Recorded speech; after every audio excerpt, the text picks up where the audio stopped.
Olá a todos, hoje dia 6 de setembro de 2022, estamos em mais um fórum de discussões do manejo do ciclo gravídico puerperal e neonatal, e hoje nós temos um tema de extrema importância, trazido pelo professor Dr. Enio Luiz Damaso, orientações nutricionais e suplementações para gestantes. Professor, muito obrigado pela sua disponibilidade de estar conosco.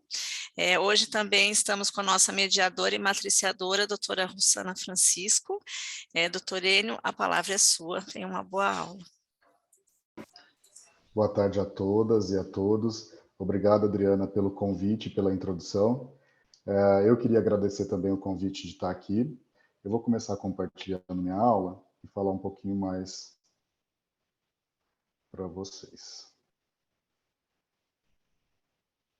Bom, eu sou Enio Luiz Damaso, eu sou ginecologista e obstetra. Eu sou nutrólogo também, apesar de na prática atuar muito mais como ginecologista. Então esse é um assunto que muito me interessa, porque foi uma forma de eu juntar essas duas especialidades e conseguir desenvolver algum tipo de estudo e trabalho nessa área. Hoje eu sou professor da medicina da USP aqui de Bauru e eu vou começar a aula com vocês. Primeiro, para a gente entender a importância da nutrição e da suplementação de nutrientes para a gestante, a gente tem que colocar toda essa situação dentro do panorama mundial que a gente vive. Não é novidade para ninguém que uma das doenças crônicas não transmissíveis que mais aumenta em prevalência é a obesidade. E a obesidade, ela traz com ela outras alterações, aumentando o risco cardiovascular, aumentando a prevalência de diabetes, de hipertensão, e uma série de comorbidades que, ao afetar a população como uma forma geral, também reflete para a gente na prática obstétrica, porque a gente vai ter mais mulheres obesas, em idade fértil e, consequentemente, grávidas, e mais mulheres em tratamento para obesidade. E aí eu vou mencionar a pós-cirurgia bariátrica. Então, o que a gente observa é esse aumento da obesidade secundário a uma mudança do estilo de vida. A gente tem um aumento do consumo energético, principalmente de alimentos com alta densidade calórica e rico em açúcares, e uma diminuição da atividade física. E, com isso, o aumento da obesidade. Esse daqui é só um trabalho para mostrar para a gente os impactos da obesidade na gestação, seja ela no anteparto e no intraparto e até no puerpério. Não vou me atentar a todas elas, mas, de forma geral, eu tenho um aumento do risco de infecção, aumento do risco de hemorragia, aumento de risco de pré-eclâmpsia, de diabetes. A taxa de hospitalização aumenta em quase 3 vezes quando a gente compara mulheres gestantes obesas de não obesas. Uma outra situação e intercorrência que acontece decorrente da má nutrição, e eu vou chamar aqui a obesidade de uma má nutrição, são alterações também para o concepto, para o feto. Algumas alterações epigenéticas, que são alterações no conteúdo genético desse feto, não nas bases nitrogenadas, no código genético, mas na estrutura do DNA, e alterações que são carregadas para outras gerações. Então, com isso, eu tenho uma reprogramação de células germinativas de células-tronco, eu tenho alteração na função placentária, e com isso, alterações que podem ser levadas ao longo da vida desses fetos. De um lado, a gente tem a obesidade e, de outro lado, a fome. A fome é até então um problema que, claro, que estava cada vez menor. Hoje, pós-pandemia, a gente observa que o cenário de fome também vem ganhando mais cenário quando a gente pega a população brasileira, mas, de forma geral, em torno de 2,5% da população vive em situação de extrema miséria e com fome. A fome é muito mais reflexo da desigualdade social e do aumento da desnutrição. Por um lado, se eu tenho a obesidade com o maior risco de doenças metabólicas, de hemorragia, de infecção, reprogramação genética com as alterações epigenéticas, eu tenho também a desnutrição, a má nutrição, trazendo alterações também para essa mãe e para esse feto. E aí, desde o aumento de infecções, de anemia, repercussão no peso fetal, com restrição de crescimento e baixo peso ao nascer, e as deficiências nutricionais mais específicas, quando a gente fala de micronutrientes específicos. A dieta materna, então, e a composição, tanto uma dieta pobre como uma dieta com excesso de caloria, a composição da desnutrição quanto à obesidade, vai alterar a quantidade de macro e micronutrientes ofertados para aquele feto, trazendo um desbalanço e algumas patologias e morbidades que vêm junto.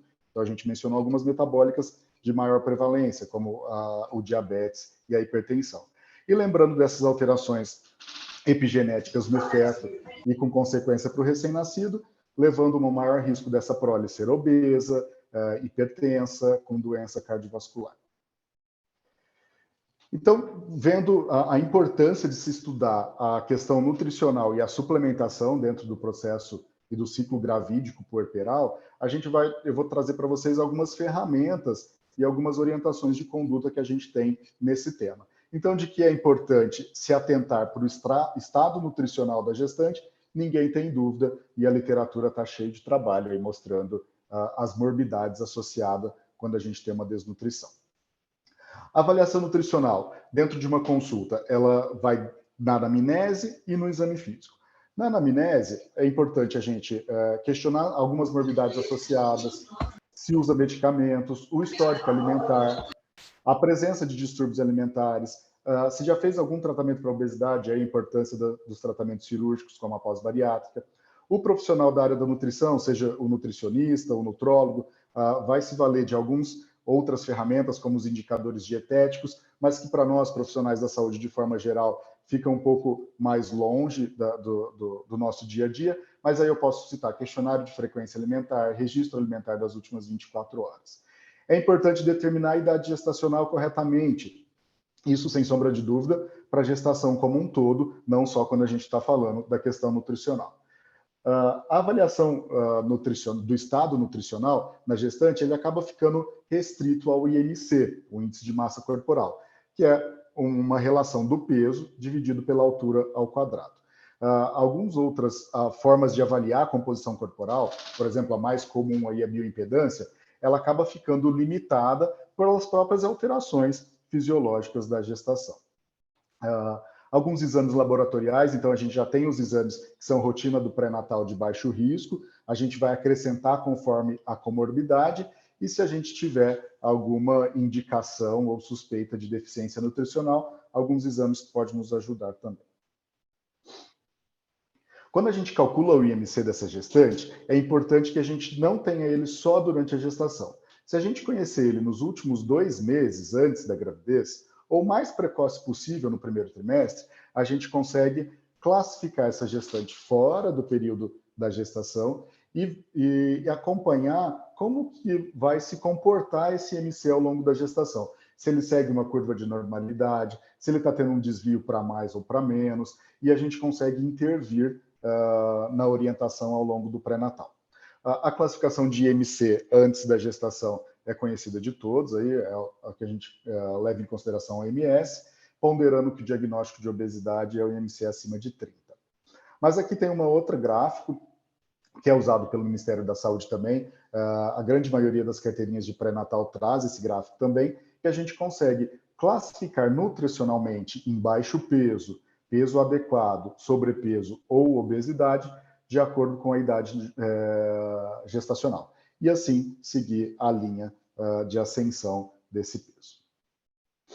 A partir do momento que a gente classifica essa gestante a partir do IMC antes da gestação, a gente consegue fazer uma programação de ganho de peso.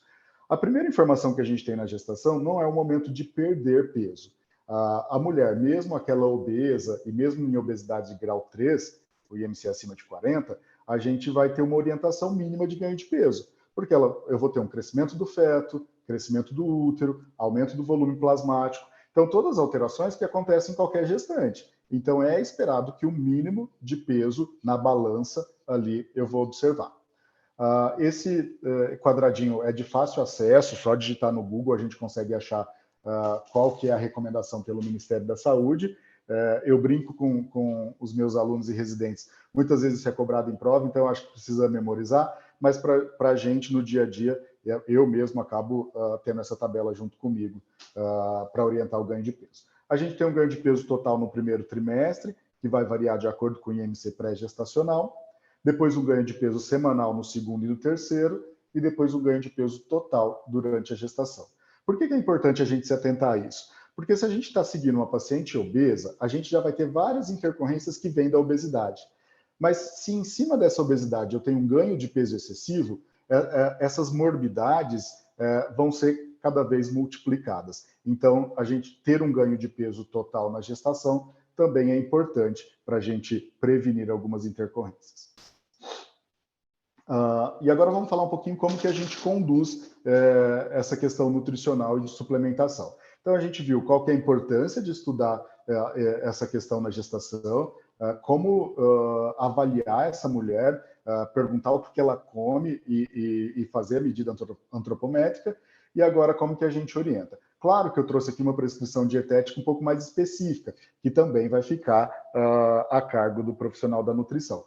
Mas todo profissional de saúde tem que ter uma noção geral, e eu falo que nós, obstetras, muitas vezes, e principalmente quando a gente está trabalhando aí com o grande cenário de saúde pública no Brasil, muitas vezes a gente não tem ali de imediato um nutricionista, e é a gente que vai fazer essa orientação.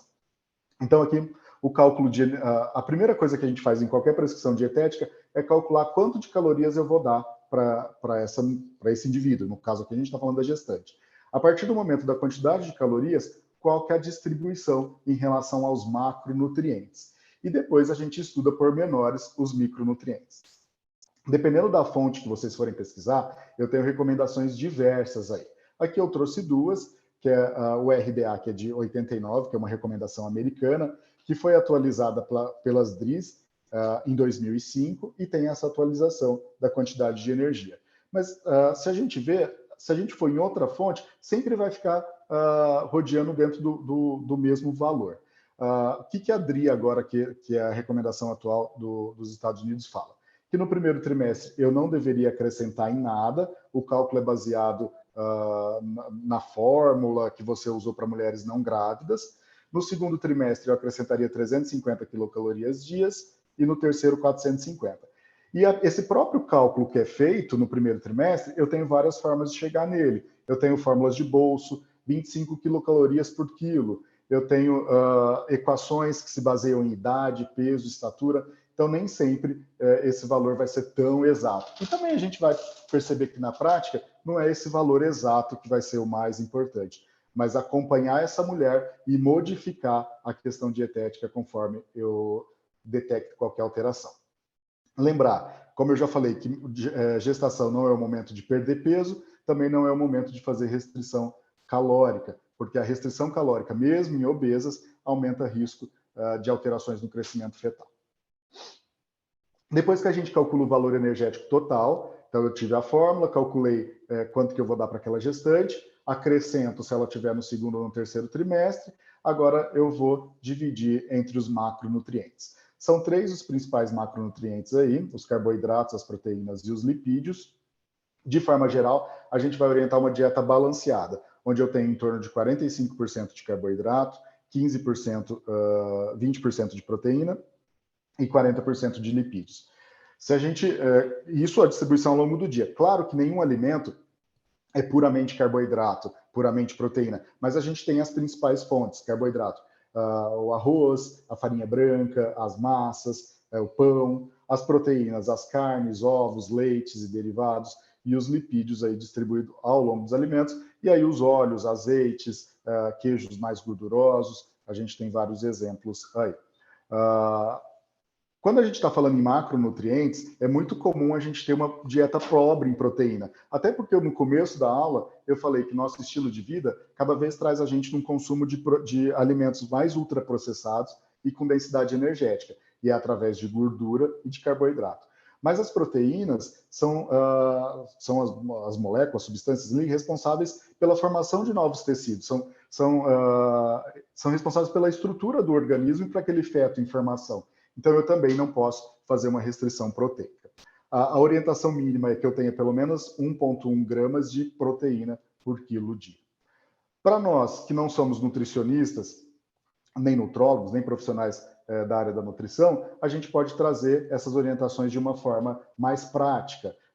Fracionar a dieta, fazer de 5 a 6 refeições no dia, evitar tomar líquidos junto às refeições, que eu tenha pelo menos ao longo do dia 3 porções de leite ou derivados, e aí queijos, iogurtes, uma porção de carne, ovos, aves ou peixes ao longo do dia, e que a gente distribua esses macronutrientes ao longo do dia.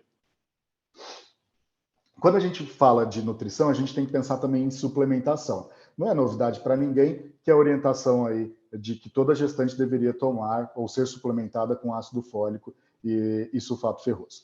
Eu vou falar um pouquinho agora, então, sobre o que a gente tem de suplementação, e no final da aula eu vou terminar com algumas orientações específicas referentes aos padrões alimentares que estão se tornando cada vez mais comum na atualidade. Quando a gente fala que a gente tem que entender qual que é o estado nutricional daquela gestante, como que a gente vai prescrever e orientar aquela dieta, o cálculo dos macronutrientes, aí quando a gente começa a aprofundar mais, a gente vai ter os micronutrientes, que são as vitaminas, os oligoelementos, os minerais. E a grande maioria deles, como na energia e na proteína também a gente viu, a gente vai ter uma necessidade aumentada durante a gestação. A quantidade de ferro, por exemplo, que eu preciso no estado não gravídico é menor do que o estado gravídico, o que serve de base justificativa aí muitas vezes para necessidade de suplementação. Além disso, a gente tem, principalmente em países como o nosso, países em desenvolvimento, uma população tão heterogênea, a presença da desigualdade social, a gente vê que muitas vezes a gente tem uma ingestão inadequada de micronutrientes fundamentais. Hoje, a gente pode fazer uma estimativa que de 20% a 30% das gestantes apresentam alguma deficiência vitamínica ou mineral. Sem profilaxia, sem nenhuma suplementação, cerca de 75% das gestantes vão apresentar o déficit nutricional de pelo menos um micronutriente. Essas deficiências nutricionais, elas estão envolvidas, contribuem aí para cerca de 800 mil óbitos neonatais por ano. Então, assim, claro que não é a deficiência nutricional muitas vezes a grande causa, mas ela está junto ali contribuindo.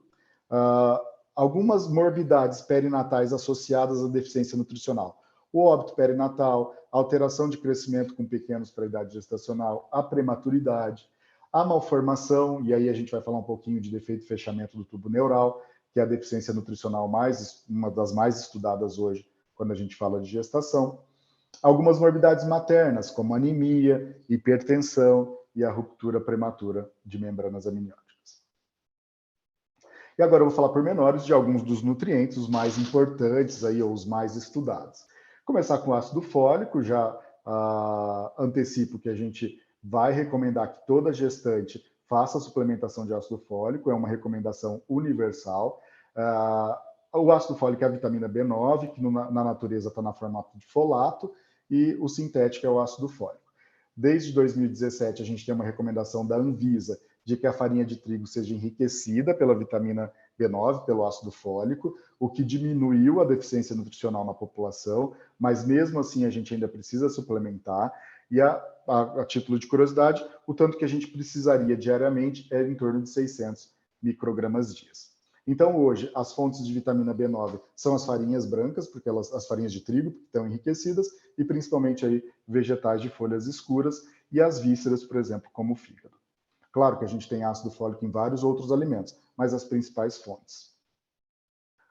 Quando a gente suplementa o ácido fólico de forma geral e universal para gestantes, a gente vê uma diminuição da incidência e da recorrência de defeito de fechamento do tubo neural. Então, a gente tem uma diminuição da incidência em mais de 90% e 70% da recorrência.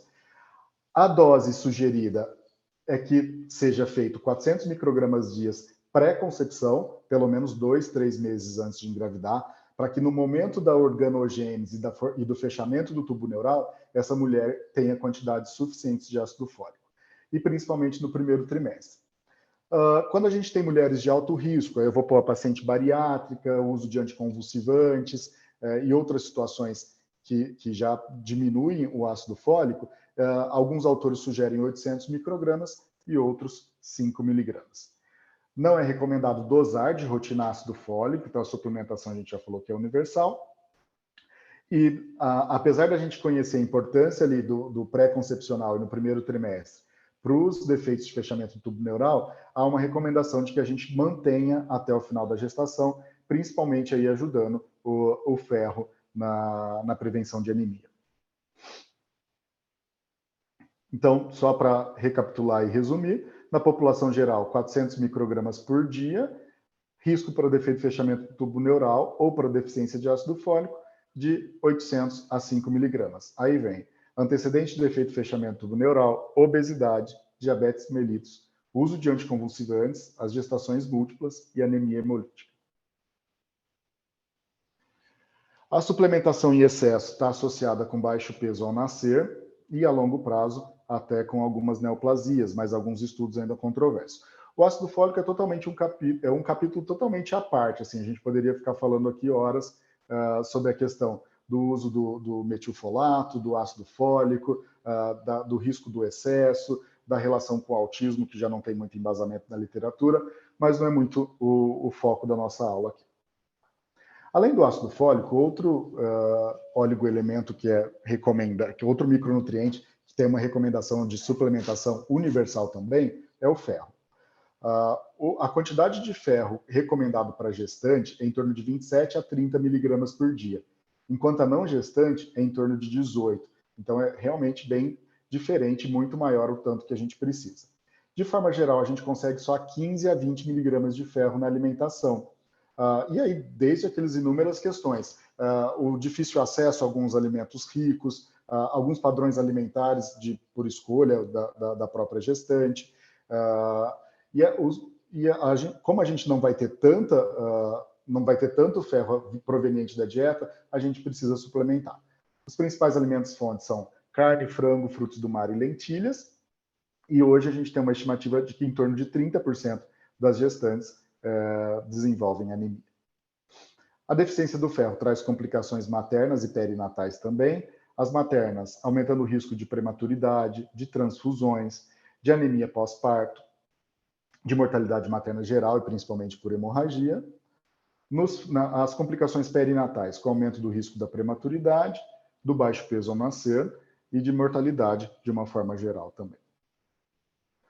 Para a gente entender um pouco da deficiência do ferro, então, se eu estou lá, eu tenho ferro proveniente da dieta e ou da suplementação, esse ferro ele vai ser estocado, depois que eu já ter toda a função dele no organismo, a produção de hemácias, minha hemoglobina está normal e estável, numa homeostase, esse ferro vai ser estocado na ferritina, na forma de ferritina sérica.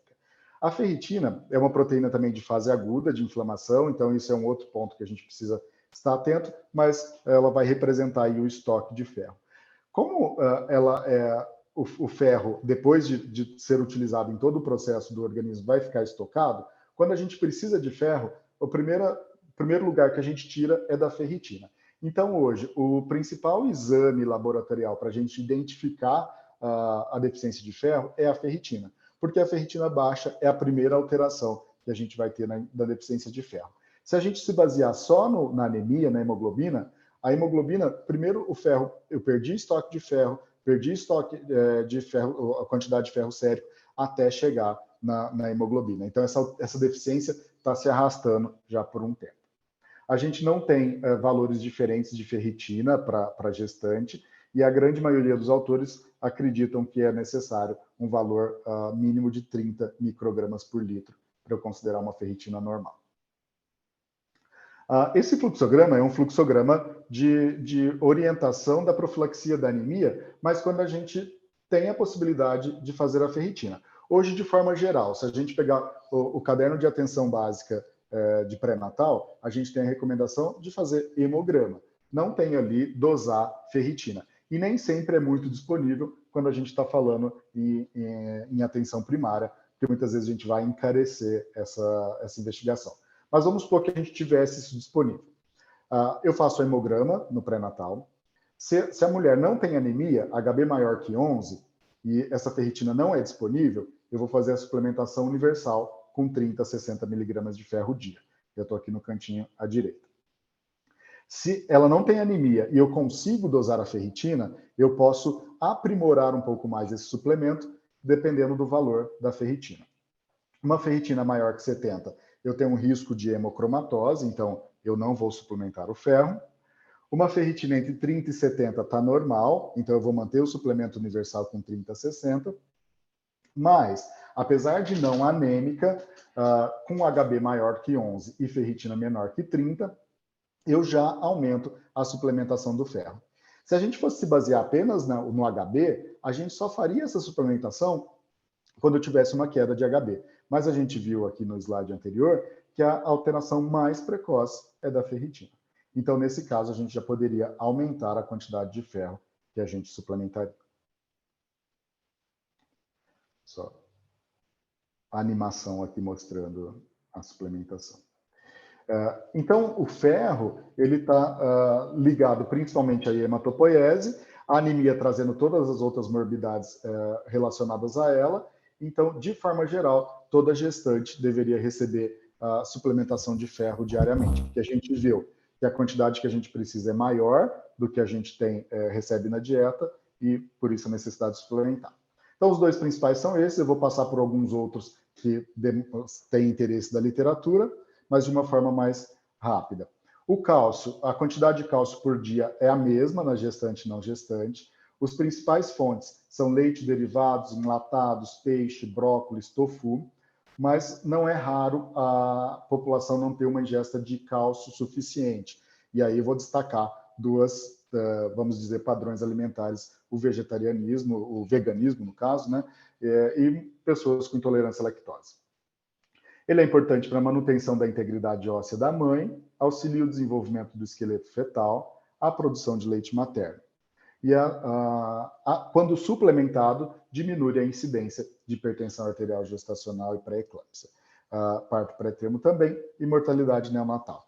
E não é novidade para ninguém, né? Todo mundo aqui sabe que o cálcio, a suplementação de cálcio, que muitas vezes a gente faz na forma de carbonato, é uma das drogas indicadas na profilaxia de pré-eclâmpsia nas mulheres de risco para essa morbidade, junto com o ácido acetil salicílico, né, o AS. Se a gente for no nosso consultório, no nosso atendimento, no nosso pré-natal, uma orientação básica aí de consumo de cálcio, de ingestão de cálcio numa quantidade mínima necessária, 3 a 4 porções por dia, e aí a gente pode leite e os produtos derivados. Em áreas onde eu tenho uma baixa ingestão de cálcio e paciente de risco, como eu comentei, a gente vai suplementar cálcio e aí numa quantidade maior, de 1,5 gramas a 2 gramas dia. Uma coisa importante, lembrar que muitas vezes, quando eu estou dando vários oligoelementos, eles podem competir pela absorção, e eu acabo diminuindo a absorção de um ou outro. Então, se eu for dar o cálcio para essa mulher, que ele seja separado do ferro, da suplementação do ferro. Um outro oligoelemento que vem ganhando muita notoriedade também, porque vários polivitamínicos aí da indústria farmacêutica trazem, é o iodo. O iodo, claro, é importante para a função tireoidiana, principalmente ali. É importante que ele tenha níveis adequados na gestação. Mas a grande questão dele é que hoje o nosso sal é o sal iodado. Apesar de ter diminuído a quantidade de iodo nos últimos anos, não vou lembrar quando que cai essa quantidade, mas nós somos uma população que consumimos muito sal de cozinha, de forma geral. Então, a quantidade de iodo na nossa população é suficiente. A gente não tem, de uma forma geral, no Brasil, áreas sobre risco de deficiência. Claro, a gente tem que mencionar também padrões alimentares como vegetarianismo e veganismo, lugares onde é difícil acesso ao sal iodado, e aí sim essa população vai ter um risco de deficiência. Então, quando a gente fala de nutrição, é importante também questionar o hábito alimentar, porque o ácido fólico e o sulfato ferroso, a gente falou que é para todo mundo, só que o iodo não é para todo mundo. O iodo eu vou particularizar. Então, não é para dar iodo para ninguém? Não, mas também não é para dar para todo mundo, né? A deficiência do iodo está relacionada com abortamento, hipotireoidismo congênito, déficit cognitivo e neuromotor, a restrição de crescimento e a mortalidade infantil de forma geral. Outro oligoelemento, a vitamina D. A vitamina D, a principal fonte de vitamina D é a produção endógena com os raios solares, mas eu adquiro ela também através da alimentação. Tanto o ergocalciferol, que vem proveniente de alimentos de origem vegetal, como o colicalciferol dos animais.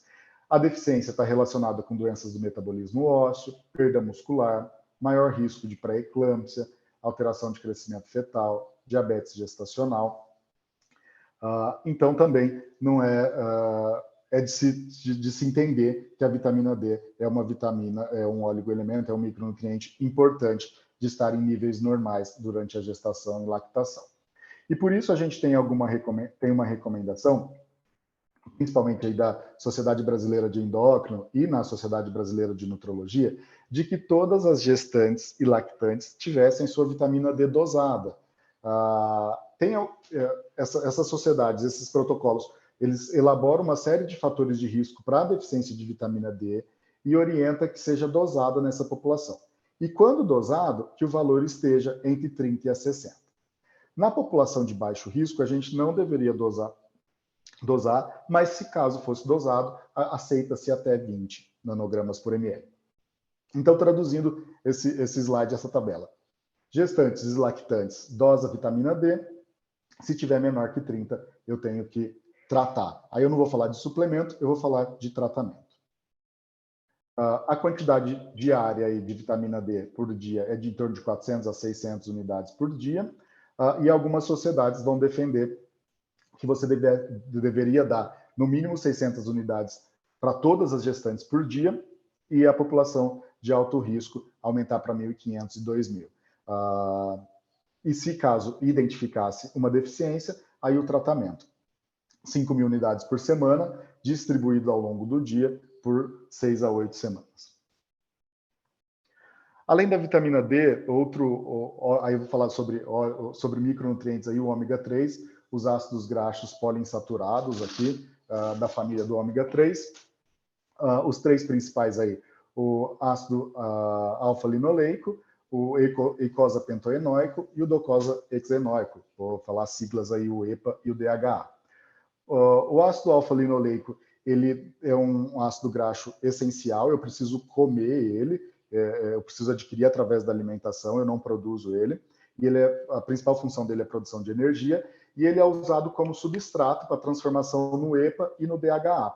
Então, então precisaria de eu fazer suplemento de ômega 3? Por que está isso aqui na aula? Porque se eu adquiro o outro que é o substrato, mas o EPA e o DHA, que as principais fontes são alimentos que vêm do mar, e vamos falar de peixes e algas, a conversão endógena é muito pequena, então eu considero eles semi-essenciais. Eles precisam também de uma complementação da dieta. O EPA, com uma importante função anti-inflamatória em doenças cardiovasculares, e o DHA para a gente aqui, que a gente está falando de ciclo gravídico, no desenvolvimento neurológico, fetal e de retina. O DHA, 80% dos ácidos graxos provenientes no tecido neurológico são DHA, né? Então eu preciso dele para o desenvolvimento neurológico fetal. Então, se eu tenho uma deficiência, eu posso ter algum comprometimento nessa questão. A última revisão da Cochrane é de 2018, mostrando que se eu faço suplementação para toda gestante, reduz o parto pré-termo em torno de 10%, e quando eu estou falando de prematuridade abaixo de 34%, em torno de 40%. Reduz baixo peso ao nascer. Hoje a recomendação da Associação Brasileira de Nutrologia foi atualizada esse ano, acabou de sair em agosto de 2022, não muda muito, ele falava antes 200 miligramas de DHA a partir do segundo trimestre e na amamentação, e agora ele faz uma orientação geral. A Febrasgo, ela acaba falando se você detecta uma baixa ingestão para que você suplementasse. E quando a gente está falando em baixa ingestão, a gente está falando menos que 2 a 3 porções de peixes aí por semana. Para a gente que está longe, eu aqui que estou em Bauru, longe do mar, muitas vezes as principais fontes aí vão ser a sardinha e o atum, porque eu vou ter difícil acesso aos frutos do mar. Além de falar de todos esses pormenores desses oligoelementos, existe uma questão também se eu faço uma suplementação com polivitamínico ou eu faço o que o Ministério da Saúde recomenda, que é o ferro e o ácido fólico. Realmente, considerando nós, brasileiros, como uma população sob um risco maior de deficiência nutricional, se a gente tivesse condições de suplementar com polivitamínicos, onde a gente teria vários desses oligoelementos, a gente teria uma redução de alteração de peso fetal e recém-nascido e de prematuridade também. Mas concluindo de forma geral, apesar da gente saber da importância de todos esses oligoelementos, considerando profilaxia de defeito, fechamento do tubo neural e prevenção ou tratamento de anemia, toda gestante receberia sulfato ferroso e ácido fólico. Só relembrando, ácido fólico 400 microgramas por dia, começa 2 meses antes e fica a gestação inteira, e o ferro de 30 a 60 miligramas por dia. E aí eu posso começar a partir do segundo trimestre, que é a fase onde a demanda aumenta.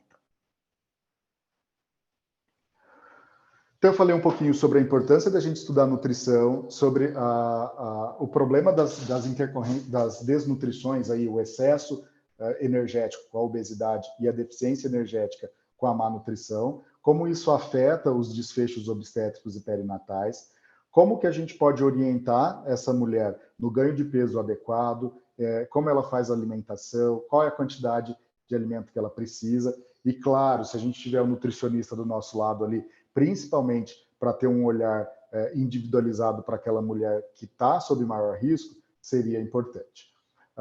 Lembrar que, apesar da dieta, a gente precisa suplementar todas as gestantes. Se a gente tivesse condições de polivitamínico, seria mais interessante. E um olhar especial para alguns oligoelementos que eu mencionei para vocês. Agora, eu queria, nessa última parte da aula, falar um pouquinho sobre padrão alimentar e a orientação nutricional individualizada para cada padrão alimentar. Para a gente definir padrão alimentar, são os conjuntos de alimentos frequentemente consumidos por indivíduos ou uma população. E aí vai depender de várias questões: fome, saciedade, escolhas individuais, questões religiosas, socioculturais, econômicas e geográficas. Então, definir um padrão alimentar de uma população ou de um indivíduo, eu tenho uma série de questões ao redor que faz com que eu coma, que eu tenha a minha alimentação baseada naquele grupo de alimentos. Se a gente pudesse mencionar alguns padrões alimentares considerados saudáveis, a gente tem a dieta do Mediterrâneo e a dieta DASH. Elas são muito parecidas. De forma geral, ela tem um consumo diário de frutas, grãos, hortaliças, carnes magras, produtos lácteos, azeite de oliva, tem um baixo teor de gorduras saturadas e de açúcar. No Brasil, a grande maioria da população, a gente pode considerar de um padrão alimentar ocidental, com alto teor de gordura e baixa quantidade de frutas e hortaliças.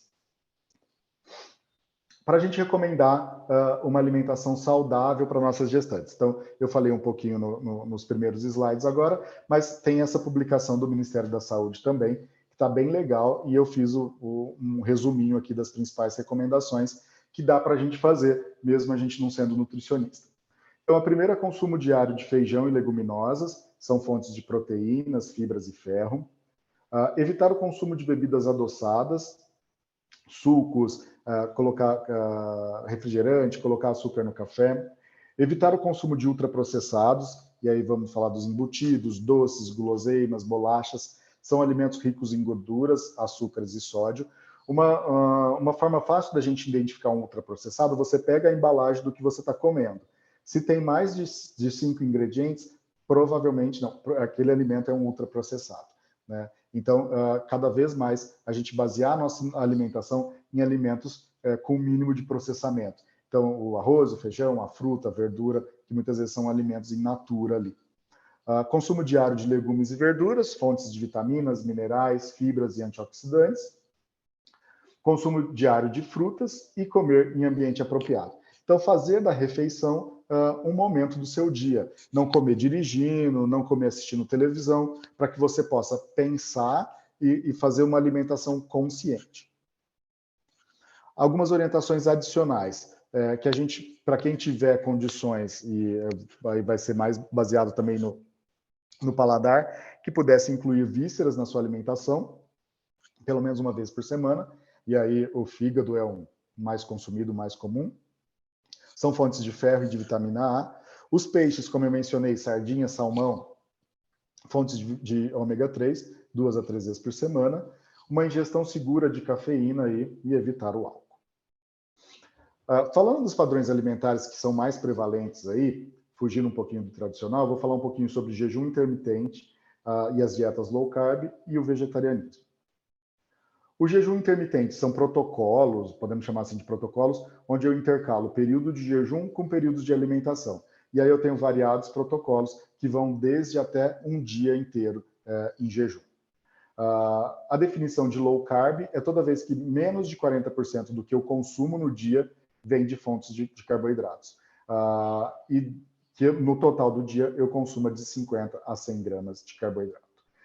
O jejum e a dieta low carb, quando eu giro baixa caloria, isso faz com que o pâncreas diminua a insulina, aumenta o glucagon, isso acaba pegando a reserva de adipócitos e transformando em corpos cetônicos. E aí o meu organismo, e principalmente o sistema nervoso, ao invés de usar o carboidrato, a glicose como fonte de energia, passa a usar os corpos cetônicos. E vai ser a mesma coisa com o feto. A principal fonte de energia para o feto é a glicose, que vem da mãe. E ele vai começar a usar também os corpos cetônicos.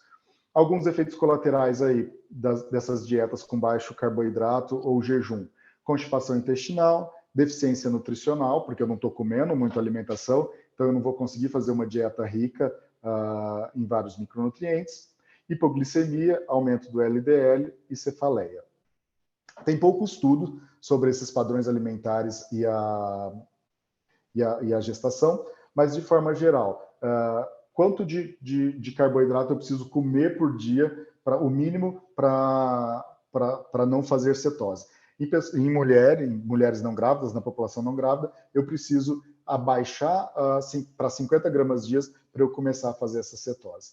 O que a gente recomenda, no mínimo para gestante, é 175 gramas dia. Mas tem uma publicação mais recente, até da ADA, do American Diabetes Association, que em algumas situações, para algumas patologias, por exemplo, diabetes gestacional, até é aceitável uma restrição moderada de carboidrato, mas longe de ser jejum intermitente e dieta considerada low carb. Um dos óligos-elementos importantes aí nas principais fontes de carboidrato é o ácido fólico, então toda vez que eu restringo o carboidrato, eu posso aumentar o risco de defeito e fechamento do tubo neural. A dieta cetogênica é aquela very low carb, que é uma ingestão de 25 a 50 gramas de carboidrato por dia. Não tem informação na literatura sobre efeitos fetais, mas alguns estudos em animais relataram potenciais efeitos adversos, como alterações estruturais, cardíacas e cerebrais e alteração do peso. De forma geral, tudo isso daqui, protocolos de jejum intermitente, dietas low carbs, very low carb, dieta cetogênica, a gente não recomenda ser seguido na gestação. Os efeitos do jejum também não são bem definidos. O que a gente tem muito de trabalho na literatura são as mulheres que seguem o jejum por questões religiosas, e aí o Ramadã.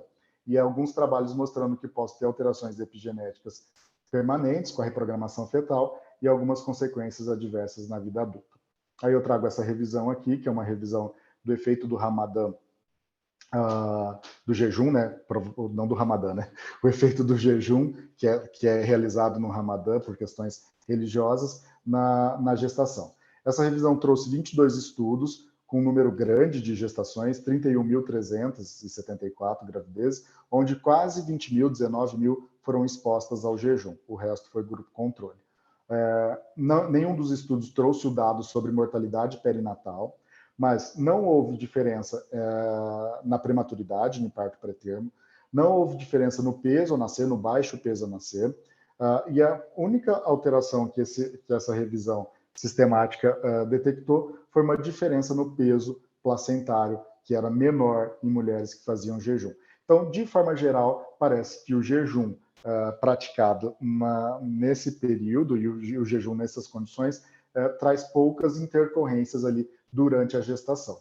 Mas fica a questão, talvez na gestação eu não tenho tanta alteração, mas será que essas alterações a longo prazo são seguras? Será que eu não tenho alterações epigenéticas que a gente comentou, que pode trazer uma alteração fenotípica para essa prole? Para eu falar um pouquinho mais de epigenética, é o seguinte: a gente nasce com um código genético. A gente tem a genética do pai e a genética da mãe. O meu DNA está ali junto com os cromossomos. Eu tenho estonas, que são as proteínas, ele está todo aquele material genético. Às vezes, condições desfavoráveis intraútero, Então, a desnutrição materna, o excesso de alguns nutrientes, a restrição de crescimento, a hipertensão, pode levar a algumas alterações que não vai vir do código genético, mas pode ser, por exemplo, dessas proteínas das histonas. E eu sou programado para ser magro na minha vida, mas eu fui reprogramado através dessa alteração a ser obeso. Então, eu sou um filho restrito. Quando eu estava no útero da minha mãe, eu tive uma restrição de crescimento. Eu era para ser magro na minha vida adulta, mas eu fiquei obeso. E essas alterações que me tornaram obeso, eu vou passar por meus filhos para minha prole. Então, é um exemplo simples para a gente entender, mas porque essas repercussões a longo prazo, muitas vezes a gente não sabe, né? Então, quando a gente está estudando obstetrícia, a gente não pode ficar restrito só à questão da gestação e do parto em si. Falando um pouquinho de vegetarianismo, primeiro, no situar, eu tenho aí alguns tipos de vegetarianismo: o ovo lácteo vegetariano, o lacto vegetariano, o ovo vegetariano e o veganismo, que é o vegetarianismo estrito. Vou passar um pouquinho mais rápido pelo adiantar do tempo. De forma geral, as dietas vegetarianas são seguras na gestação, desde que balanceadas. Então, eu preciso ter um planejamento para que eu não tenha nenhuma deficiência de macro nem micronutrientes durante a gestação. Por um outro lado, traz até alguns benefícios, como diminuição de algumas doenças crônicas, como diabetes e hipertensão.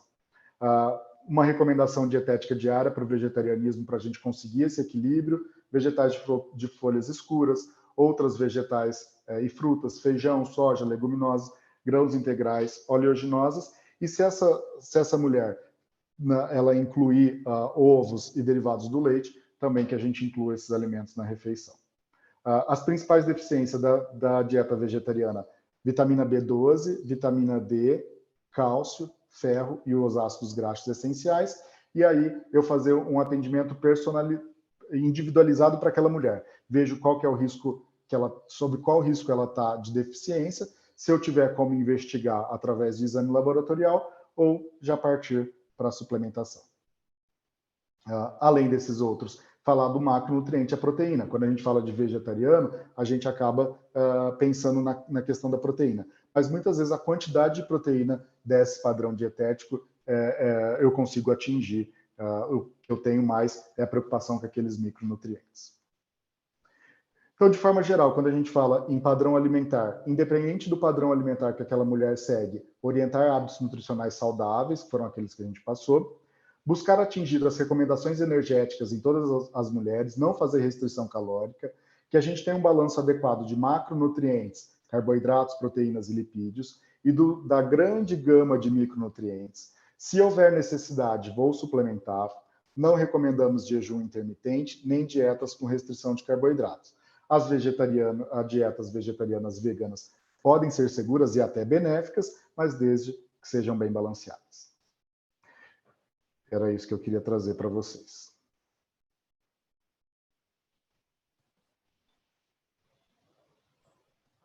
E pelo que eu estou vendo aqui, eu acho que a Paola já levantou a mão. Não sei se mais alguém colocou alguma pergunta.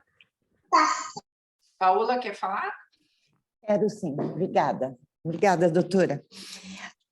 Eu sei que você falou das pacientes que fizeram bariátricas. A gente já sabe que as pacientes que fizeram bariátrica, normalmente, têm uma diminuição de absorção de micronutrientes, quer dizer, de nutrientes todos, e os micronutrientes são altamente afetados. Como a gente deve calcular nessas pacientes a alimentação para, pelo menos, dar uma equilibrada? Eu sei que não vai ficar como uma alimentação normal, mas que dê menos diminuição de absorção dos nutrientes, porque ela tem uma deficiência grande de nutrientes. Sim, certo. Além da programação nutricional, a paciente, e isso eu vou falar, o paciente pós-cirurgia bariátrica, não só gestante. Eu tenho uma recomendação mínima de alguns nutrientes que, mesmo eu tendo uma dieta equilibrada, não vai conseguir atingir. Então, toda pessoa pós-bariátrica, ela vai tomar diariamente um polivitamínico, onde ela tem uma série de vitaminas e oligoelementos, vitamina D, cálcio e vitamina B12.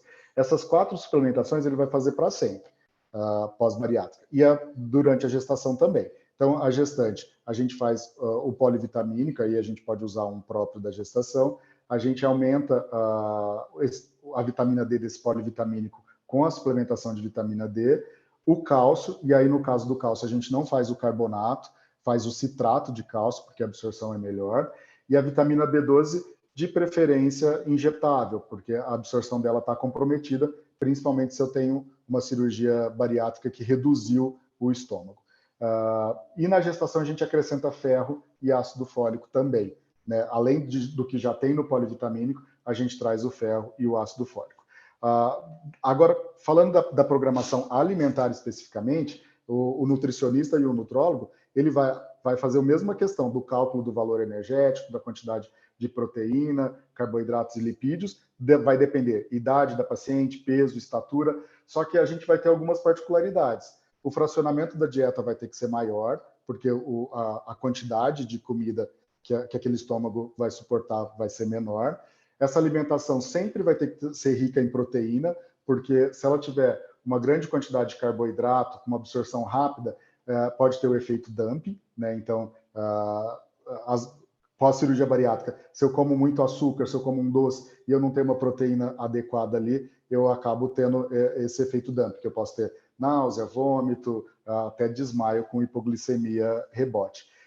Mas a qualidade do alimento não vai mudar muito ali, né? Eu vou recomendar um número mínimo de porções de frutas, verduras, legumes, que eu tenha pelo menos 1 grama de proteína por dia distribuído ao longo das refeições, e suplementar, porque esses outros micronutrientes, mesmo eu tendo uma dieta adequada, eu estou com um risco muito grande de deficiência. Não precisa aumentar o quilocaloria diário para essas pacientes? De energia ou de De proteína? energia. De energia, não, de energia. É o mesmo cálculo para... Tá. É o mesmo cálculo. Tá bom, obrigada. Imagina. Enio, eu quis dar a palavra primeiro para a Paula, porque faz um tempão que ela já levantou a mão, mas queria te parabenizar pela aula, né? E eu achei que você foi muito feliz no começo de já colocar a obesidade como sendo uma má nutrição, né? E eu acho que a gente precisa olhar para a obesidade dessa forma, né? A gente tem a impressão, a gente não pensa que o obeso pode comer muito mal quando a gente olha a qualidade da dieta, né? A gente tem uma visão de que quem tem obesidade, então a gente olha muito mais para a desnutrição, né? Para o baixo peso do que para a obesidade. Então, achei muito, muito feliz esse seu comentário.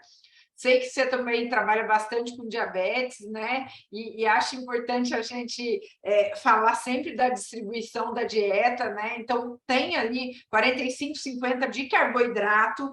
Isso, nós não vamos abolir carboidrato de dieta nenhuma, né? Que tem uma tendência das pessoas a ir tirando carboidrato, como se fosse um super vilão, né? E a gente tem que pensar que são necessidades também da gestante.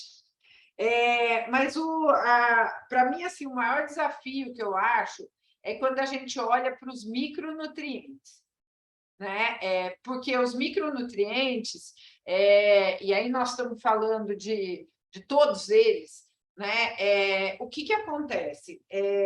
Eu tenho uma ideia que, assim, quando a gente olha os produtos que tem no mercado, a gente tem vários problemas, né?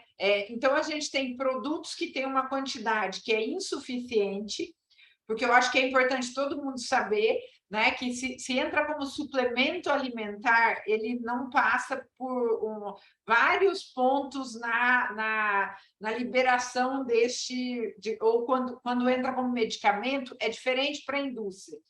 Então, por isso que a indústria, às vezes, coloca um pouquinho menos daquilo que vai transformar aquilo no medicamento, porque com isso ela acaba cortando alguns espaços, né?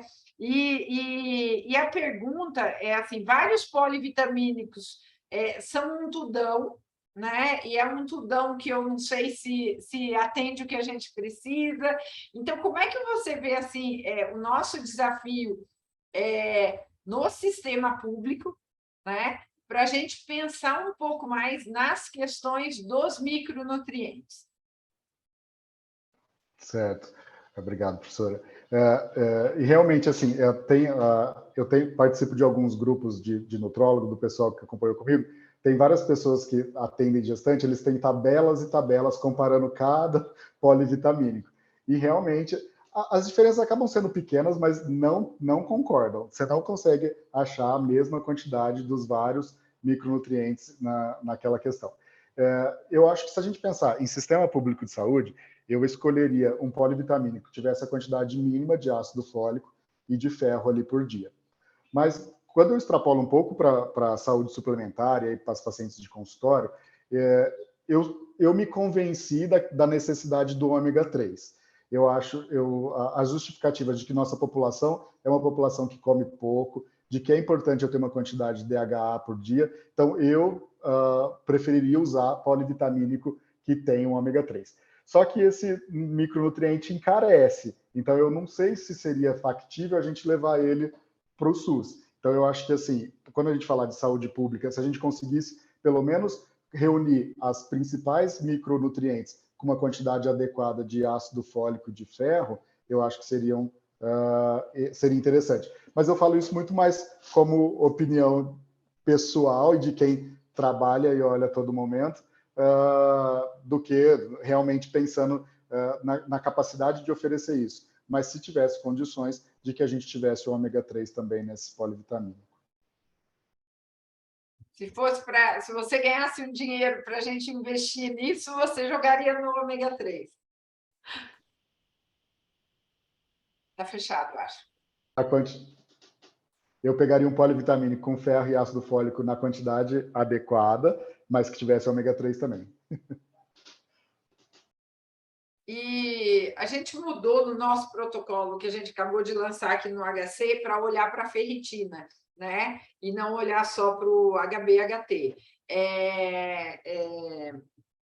Você acha que a gente deveria trabalhar com isso?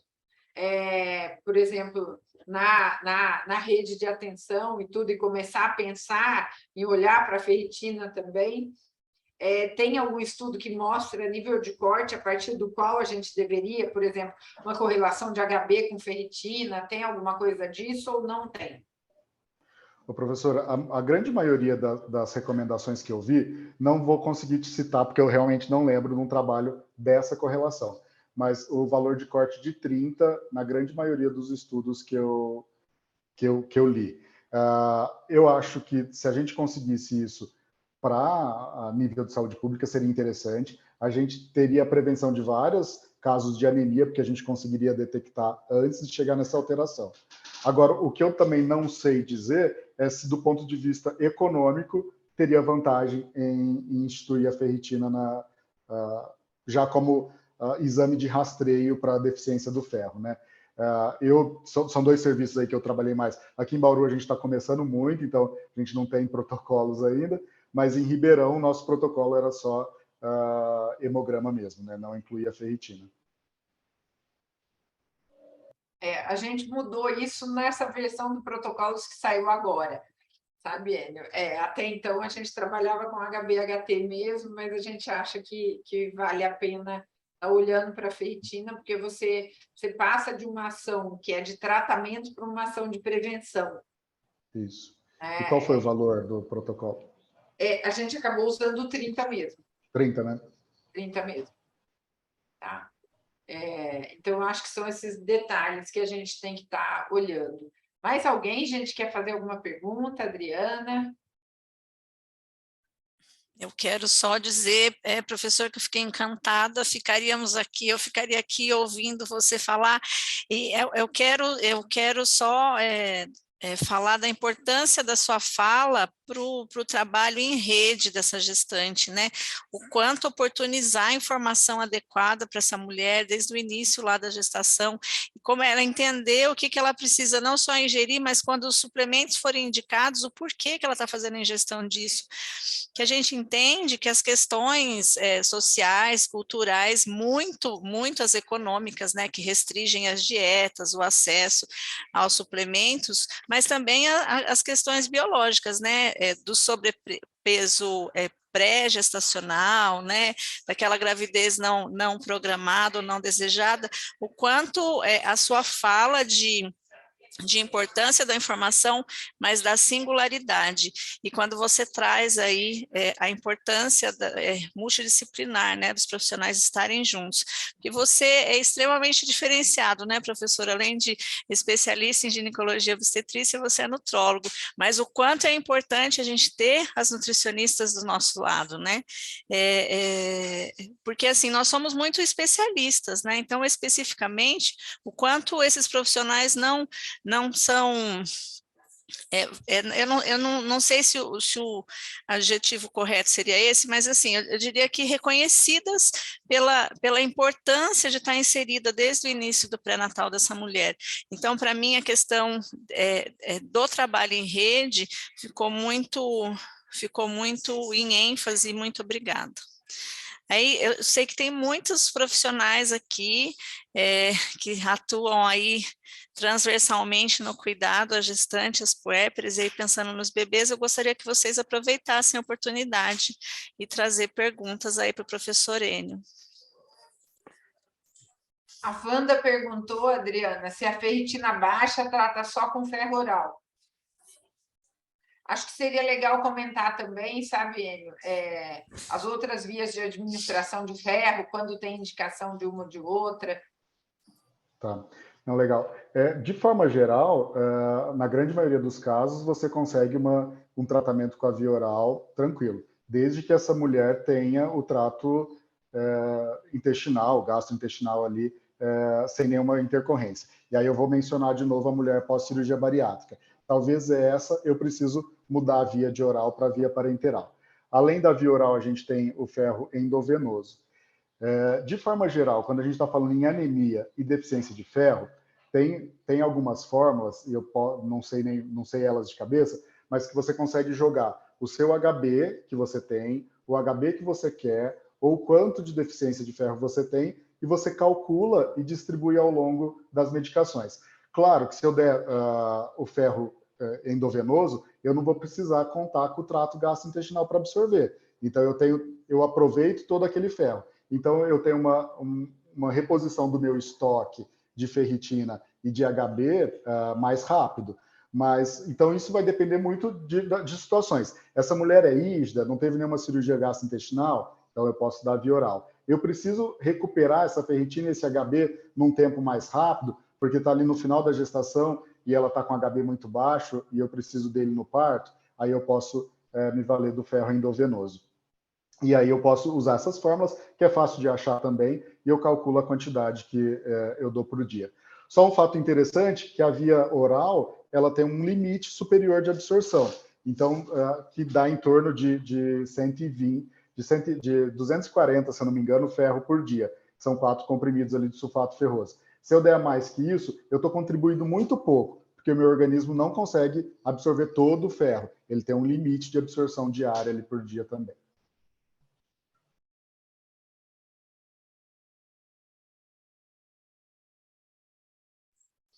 Mais alguma pergunta? Alguém quer abrir o microfone? Doutor Marcos Tadeu, acho que ele ia abrir. Acho que quer falar. Boa tarde a todos, professor Enio, professora Rosana. Eu queria aproveitar os dois aqui, mais uma vez, falar daquela tabela do ganho de peso do Instituto de Medicina. E eu fico aqui sempre na dúvida dessa tabela, se ainda mais pensando nas gestantes diabéticas, se esses números não estariam supervalorizados, principalmente que é uma tabela americana, professora, se usar a mediana não é um pouco de exagero para o Brasil aqui, tanto que macrosomia nos Estados Unidos é um peso, aqui é outro, e lá nós temos 40% de obesos, então eu fico meio na dúvida de estar usando essa tabela, e eu queria a opinião de vocês a respeito disso. Obrigado mais uma vez. Professor, posso falar primeiro, depois a senhora complementa. Eu acho que você está correto, Marcos. Assim, é uma tabela que a gente importa, uma tabela americana. A gente não tem a tabela brasileira, então, diante da falta de uma, a gente tem que trabalhar com a ferramenta que a gente tem. Hoje, na literatura, a gente tem essa para gestação única e tem uma tabela para gestação gemelar também, mas não tem variações dependendo da comorbidade. Pós-bariátrica, diabetes, hipertensão, que vou falar assim que são as doenças mais relacionadas à questão metabólica. Não existe tabela específica.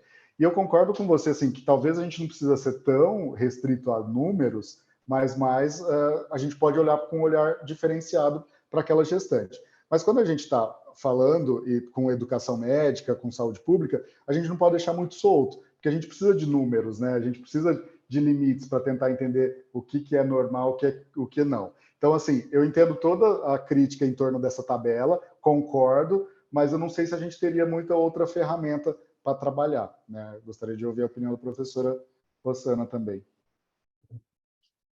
Marcos, eu entendi que assim, a sua preocupação é se a gente, às vezes, não tem um limite superior, que é alto demais, né? Principalmente comparando as duas populações. Né? Ela é exagerada demais, até 18 quilogramas. Eu acho que, assim, eu concordo com você que talvez a gente devesse ter uma análise. Você vê que nos Estados Unidos, tudo bem que quando a gente vai para a situação ali de obesidade, né, o que é recomendado é um valor bem menor, né? Mas eu acho que o maior problema, talvez a gente devesse ter uma análise mais acurada disso para a população com peso normal, né, no nosso próprio país, mas eu acho que o nosso desafio, neste momento, ainda está seguir a tabela, entendeu? Então, eu vejo assim, e aí é especialmente para os extremos, né? Quando a gente vê assim, a paciente obesa, geralmente ela ganha mais do que aquilo que está recomendado, como a sobrepeso também ganha mais do que está recomendado. Talvez a dúvida seja bem na paciente ali que está na faixa da normalidade, né? Agora, para essa que está na faixa da normalidade, a gente também tem que pensar que é um range muito grande, né? Então, você tem aquela que está ali próxima ao baixo peso, que poderia ganhar um pouco mais, e você tem a outra que está encostando no sobrepeso. Então, eu acho que a gente tem que trabalhar com essa diferença de peso desta forma, né? E não colocar para a gestante assim, ó, você deve ganhar de tanto a tanto. Este de tanto a tanto precisa de um olhar nosso médico de entender onde está essa gestante, né? Então, eu acho que são esses cuidados que a gente tem que ter, e se a gente conseguir colocar, estar dentro daquilo ali, já é um ganho muito grande, porque quando a gente olha nas nossas assistências pré-natal, né, a gente vê que estourem muito aquelas metas ali, né? Não sei se o Enio quer falar alguma coisa. Não, concordo. Eu acho que tem o mesmo pensamento.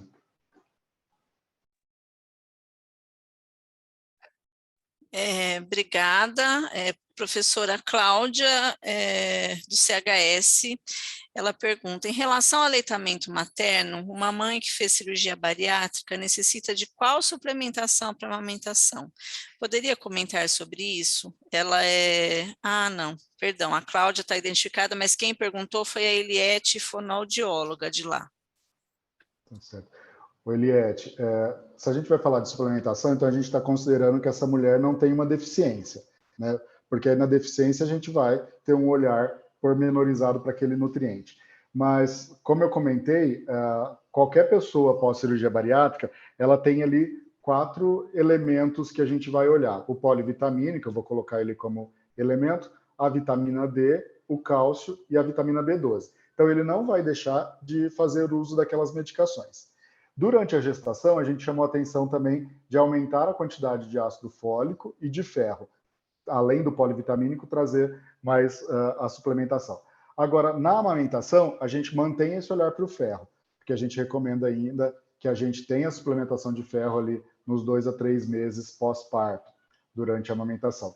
O ácido fólico, você pode até não fazer uso, porque ele já vem no polivitamínico, você não vai precisar dele naquela quantidade dobrada que você fez durante a gestação.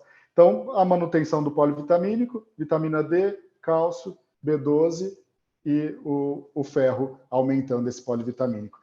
E claro, a gente falando assim, suplementação, né? A mulher não tem nenhuma deficiência. Agora, tendo a deficiência, aí a gente tem faixas de tratamento para cada micronutriente. Obrigada, professor. Mais alguém, pessoal?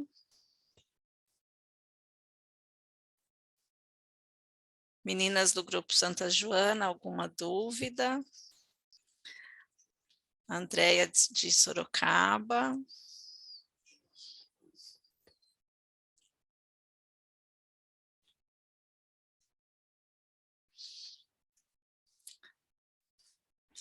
Bom, acho que as dúvidas para este momento não tem. Nós, então, nos comprometemos a encaminhar a gravação a todos vocês, os comprovantes a todos que assinaram a lista de presença.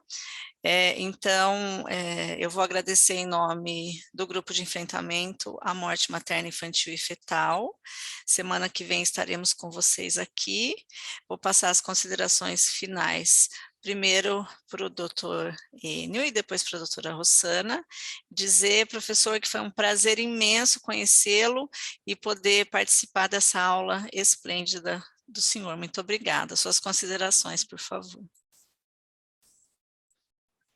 Adriana, eu que agradeço a oportunidade de estar aqui, do convite, de falar de um assunto que eu gosto bastante, então eu tenho que agradecer a presença de estar aqui.